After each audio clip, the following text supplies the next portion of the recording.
Now that I've shared some strategies on improving visuals and organizing content better for your online sessions, let's look at activities to add to your new e-course or to replace some of your face-to-face activities if you are converting your existing course. We will use another acronym to make things easier, BGT. So B stands for Bridge In.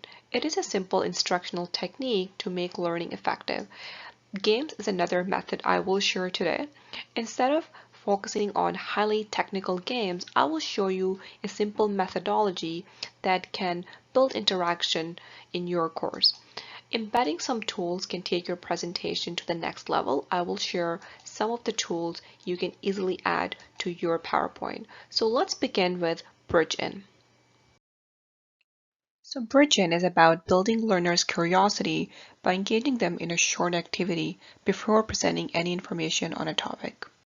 We can revisit the slide on the benefits of online learning. So typically the new information is simply provided. With Bridging, I would rather do this. I can add a 5 to 7 minute discussion on the benefits of online learning. If I have a live session, I can ask participants to either use their chat function or the audio to respond. I usually provide both options. So this works out great because when I present the information on the topic now, learners are already interested because they want to see how their responses are compared to the information I'm providing. So let's talk about games now.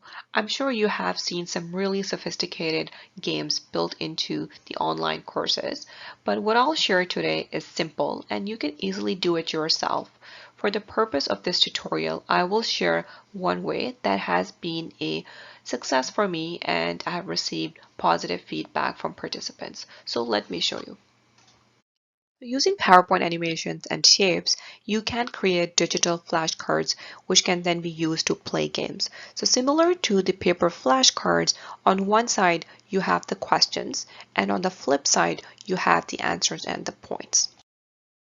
So this is the flip side of that flashcard. This can work out great for both synchronous and asynchronous sessions. So for our live sessions, we usually make it a competitive game. Learners participate by responding to each question using the chat function, and it gets really competitive and fun.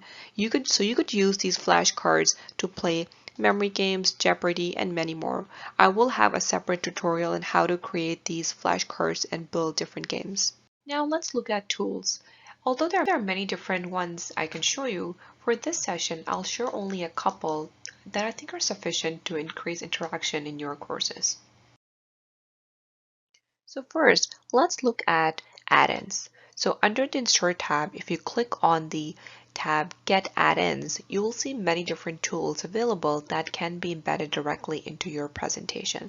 So once you add the app, it will be added to your toolbar as a separate tab. I would like to show you the one that I use regularly, Poll Everywhere. It is a polling app that you can use to ask questions from the participant and get a real-time response, which is then displayed on your slide right away. Very soon, I will have a tutorial with the step-by-step instructions on how to embed and use it. For now, let me show you an example. So this is a multiple choice question I created. eLearn is with two options, online learning, traditional learning. So now during the session, participants can go to the link provided and they can respond and the feedback will be shown on my slide just like here. So try the add-in feature and different apps under the add-ins and see how you can build more interaction in your courses. So I'm sure many of you have seen this and used it as well. So at Mohawk College Enterprise, for most of our face-to-face sessions, flipcharts are must. They are particularly used by our facilitators to summarize group discussions. So I can show your placement for your online course.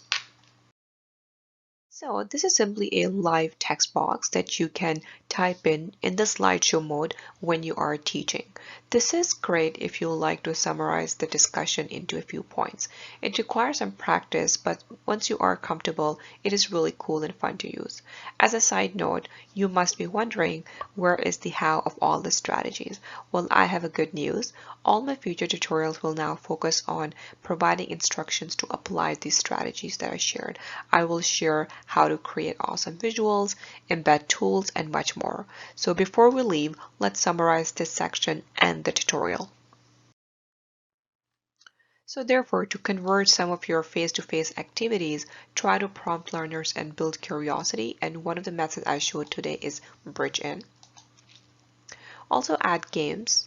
And for now, if this is your first time, you can start using digital flashcards, and I'll have a tutorial on this very soon.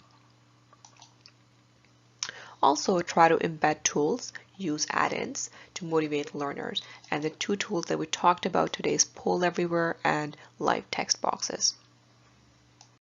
So in summary, you can revamp your PowerPoint presentation for online learning by focusing on visuals, content, and activities.